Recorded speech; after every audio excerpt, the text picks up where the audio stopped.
علامہ محمد اقبال کی favourite singer جن کا نام خورشید بائی تھا، ان کا تعلق بھی اسی بازار سے تھا، جن کے لیے علامہ اقبال یہاں آیا کرتے۔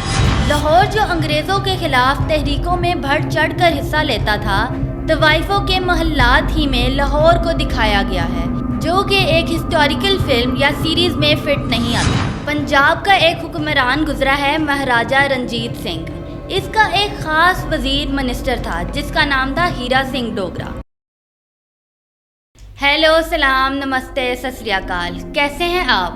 انٹرنیٹ کی دنیا میں تہلکہ مچا ہوا ہے۔ سنجے لیلا بنسالی کے پروجیکٹ ہیرا منڈی کا چرچا عروج پر ہے۔ سنجے لیلا بنسالی کا OTT پلیٹ فارم پر یہ پہلا پروجیکٹ ہے۔ بالی ووڈ میں ان کا ڈنکا بجتا ہے۔ پیریڈ فلمز ان کی اسپیشلائزیشن ہے۔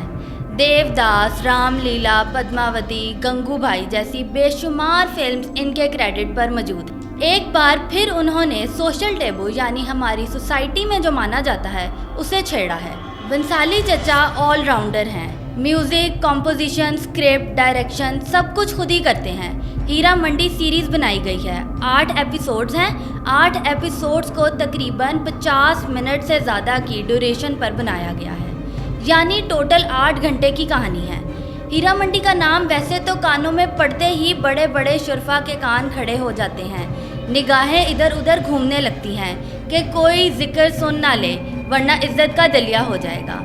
اگر بنسالی چچا کی بنائی ہیرا منڈی کو ڈسکس کرنے سے پہلے جہاں کی کہانی ہے وہاں کا بیک گراؤنڈ چلتے چلتے بتا دیں تو گھبرانا نہیں ہے، کیونکہ کلائمیکس ابھی باقی ہے میرے دوست۔ ویسے تو عام ہے کہ ہیرا منڈی اس لیے کہا جاتا ہے کہ یہاں عورتیں رہتی ہیں، فحاشی کا کاروبار ہوتا ہے، اس لیے عورتوں کی خوبصورتی ڈائمنڈ سے ناپی جاتی ہے، اس لیے اس بازار میں خوبصورتی کا کاروبار ہوتا ہے تو اسے ہیرا منڈی کہا جاتا ہے۔ کیا ایسا ہی ہے؟ جی بالکل نہیں۔ پنجاب کا ایک حکمران گزرا ہے مہاراجہ رنجیت سنگھ، اس کا ایک خاص وزیر منسٹر تھا جس کا نام تھا ہیرا سنگھ ڈوگرا۔ ٹکسالی گیٹ لاہور کے قریب اس نے فوڈ مارکیٹ بنایا تھا جس کی وجہ سے اسے ہیرا منڈی کا نام دیا گیا تھا۔ ہاں مگر بالکل اس کے قریب ہی مغل ایرا سے سینٹر آف کلچر قائم تھا، جہاں میوزک، ڈانس کے ماہر گھرانے بستے تھے جن کا اپنا لائف سٹائل ہوتا تھا۔ یہاں بڑے بڑے نواب، شاہی شہزادے آتے، شاعری اور رقص کی محفلیں جمتی تھیں۔ عام طور پر غلط مشہور ہے کہ یہاں شروع سے جسموں کے دھندے ہوتے تھے، جبکہ ایسا نہیں ہے۔ مغل بادشاہوں نے اپنی عیاشیوں کے باوجود کبھی بھی اس دھندے کو پبلک کرنے کی حوصلہ افزائی نہیں کی۔ 1850 میں انگریزوں نے ان بازاروں سے ڈانس کو ختم کرنے کا کہا، وہاں اس بازار میں اپنے آرام و عیاشی کا اڈا بنانا شروع کیا۔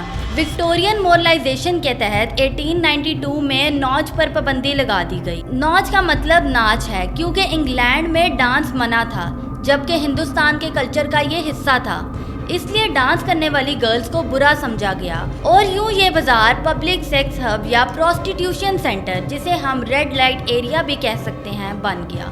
آرٹسٹ یہاں سے اٹھتے چلے گئے اور جسموں کا کاروبار عام ہوتا گیا۔ وہ جگہ جسے تہذیب، زبان، ادب کا ٹھکانہ مانا جاتا تھا، وہ پبلک سیکس پلیس کی وجہ سے بدنام زمانہ ہوتی گئی۔ اس بازار پر ویسے تو بہت لکھا اور فلمایا گیا۔ ساحر لدھیانوی کی مشہور نظم چکلا جو فلم پیاسا میں گرودت پر فلمائی گئی تھی بڑی مشہور ہے۔ پاکستان میں بول فلم میں اس کا لائف سٹائل دکھایا گیا ہے۔ امراؤ جان ادا میں بھی اس کلچر کی عکاسی کی گئی ہے۔ خیر، ہم چلتے ہیں سنجے لیلا بنسالی کی ہیرا منڈی کی طرف۔ اس پروگرام میں ہم ریویو کریں گے ہیرا منڈی کی پہلی ایپیسوڈ کا۔ آغاز ویسے ہی ہوتا ہے جیسے بنسالی کی سگنیچر ہے، ایک محل نما گھر کے دلانوں سے، ایک طوائف کے پاؤں میں گھنگروؤں کی چھن چھن سے۔ بنسالی کی شہرت ہسٹوریکل سیٹ اور کاسٹیوم کی وجہ ہے۔ ایک طوائف کے ہاں لڑکے کی پیدائش ہوتی ہے اور طوائف کی بڑی بہن جو اس کوٹھے کی ملکہ حضور ہیں، وہ لڑکے کو خوبصورت زیور کے بدلے بیچ دیتے ہیں۔ دکھایا گیا ہے کہ طوائفوں میں لڑکے کی پیدائش کو صحیح نہیں مانا جاتا، لڑکی کو دولت کی دیوی تصور کیا جاتا ہے۔ لباس، کمال، زیورات، جیولری چمکتی دھمکتی ہے اور رپورٹس کے مطابق اس سیریز کے سارے زیورات ہی اصل بنائے گئے ہیں۔ اس میں طوائفوں کے لائف سٹائل کو خوب بڑھا چڑھا کر دکھایا گیا ہے۔ اس میں عورتوں کو دکھائے گئے سہانے خواب چکنا چور ہوتے دکھائے گئے، پنجروں میں پھڑ پھڑ آتے رہتے ہیں اور خواب آزادی کے دیکھتے ہیں۔ اردو زبان کے ڈائیلاگ کافی بہترین ہیں۔ دراصل سیریز میں ہیرا منڈی کو خوب جنت بنا کر پیش کیا گیا ہے۔ یہ کہانی بنیادی طور پر تقسیم ہند سے 25 سال پہلے سے ہی شروع کی گئی ہے، جب ہندوستان میں انگریزوں کے خلاف لاوا پک رہا تھا اور موومنٹ کا آغاز ہو رہا تھا، اور آغاز میں ہی ایک احتجاج کے دوران قتل و غارت دکھایا گیا ہے، اور اس میں طوائفوں کا بھی ایک کردار رہا ہے۔ اس میں طوائفوں کو ہینڈسم لڑکوں سے پیار ہوتا ہے اور نوابوں کو طوائفوں پر دولت نچھاور کرتے دکھایا گیا ہے۔ سوناکشی سنہا اور ادیتی رائے حیدری اور سیگل کی ایکٹنگ خاص نظر آتی ہے، اور ملکہ جان کی بیٹی عالم زیب کا کردار ادا کرتی ہیروئن کوئی خاص امپریشن نہیں بنا سکی۔ سیریز کی پہلی ایپیسوڈ کا اہم سین وہ ہے جہاں ایک چھوٹی سی غلطی پر ایک پڑھنے لکھنے کی شوقین طوائف کی لڑکی کی تمام کتابیں اور شاعری فنا کر دی جاتی ہیں، اور وہ کتابیں خریدنے جاتی ہے اور ایک نواب زادے تاجدار سے کتابوں میں ہی ملاقات ہوتی ہے۔ وہیں انگریزوں سے لڑنے کے لیے ادیتیہ رائے حیدری ایک پستول انقلابیوں کو دیتی ہے، اور نواب زادہ تاجدار بھی اس مظاہرے میں گرنے والے نوجوانوں کی جان بچاتا ہے۔ وہ اشارہ ہے کہ ہندوستان کی آزادی کے لیے کہیں نہ کہیں تمام سول سوسائٹی کے لوگوں نے اپنا حصہ ڈالا۔ اس ایک ایپیسوڈ میں آپ کو لاہور شہر کہیں دکھائی نہیں دیتا۔